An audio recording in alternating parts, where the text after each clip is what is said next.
vous avez votre laveuse combo sécheuse LG. Actuellement, c'est une très belle machine. La machine est conçue pour ne pas utiliser beaucoup de courant électrique. Elle est très économique au niveau de l'énergie, même avec le plus long cycle. Ils utilisent le temps pour compenser pour l'usage de la consommation électrique, contrairement à certaines autres machines auparavant qui brûlaient beaucoup d'électricité en peu de temps. Alors, ne vous inquiétez pas, même si ça prend long à laver, sécher, elle ne consomme pas plus de courant électrique, elle est Energy Star en plus. Alors, pour l'usage de la machine, par défaut, la machine fonctionne à son maximum 5 heures.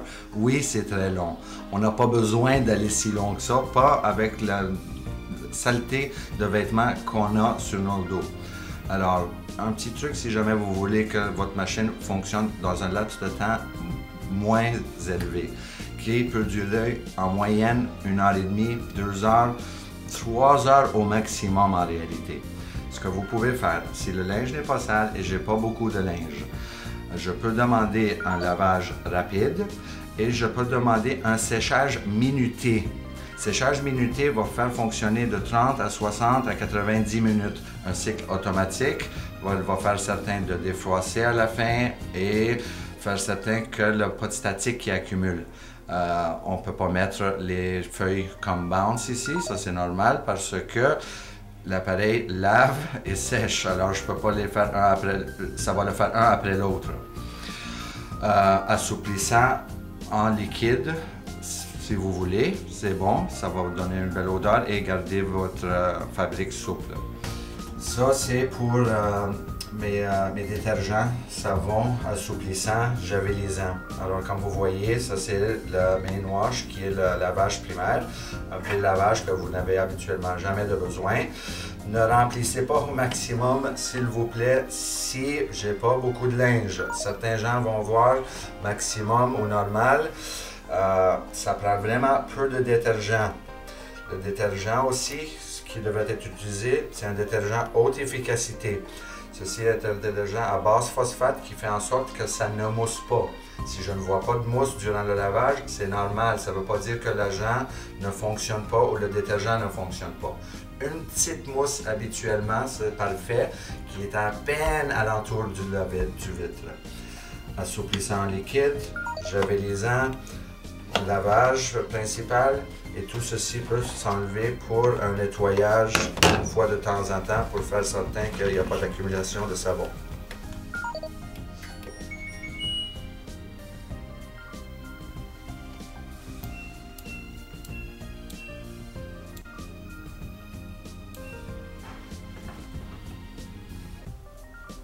Niveau de saleté,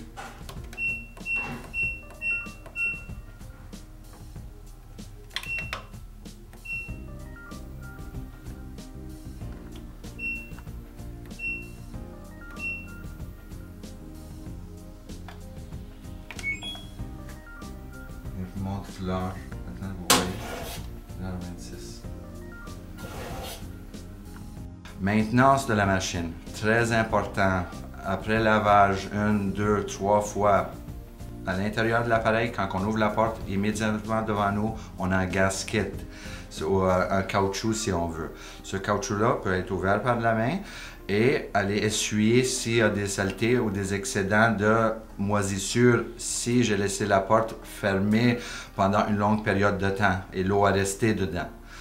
Une fois par 2 lavages, peut-être aller l'essuyer et sécher ce caoutchouc. Ça va éviter l'accumulation de moisissure et ça va éviter que l'appareil sente mauvais à l'intérieur. Un dernier point, vous avez dans le bas de l'appareil une pompe qui doit être vidangée une fois par année, une fois par 6 mois, une fois par 2 ans dans mon cas parce que je n'utilise pas ma machine beaucoup.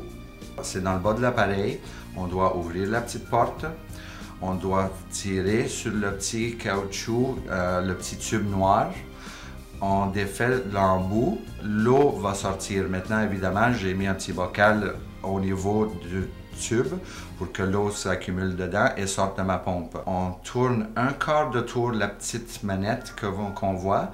Si je veux l'arrêter, j'ai juste à la resserrer. Ça va arrêter le coulage de l'eau. Ça va me permettre à vider mon récipient s'il est plein. Et on continue jusqu'à qu'elle est vide. Un coup qu'elle est vide, on la dévisse entièrement et à l'intérieur, vous allez voir votre petit filtreur et la pompe qui est à l'intérieur. On peut trouver peut-être un 10 cents qui s'est ramassé là-dedans. C'est ce qui va faire en sorte à un moment donné que l'appareil peut arrêter de fonctionner. Si l'appareil arrête de fonctionner dû à un problème, c'est une des premières choses à vérifier avant d'appeler un technicien pour éviter des frais supplémentaires pour vous.